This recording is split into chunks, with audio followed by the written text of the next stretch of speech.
natin. Ngayon ilalagay natin sa auto signal. Pag linagay ko sa auto signal to, aandar kagad yung star sa main. Okay. Ito yung auto nya. Try natin. Okay. Ngayon nag-delta siya. Pag naka-delta siya, ay pag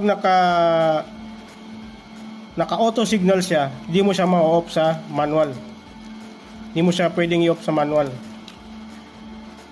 Pag naka-auto siya. Kaya off mo dito. Dito lang sa selector sheet mo ma-off. On natin.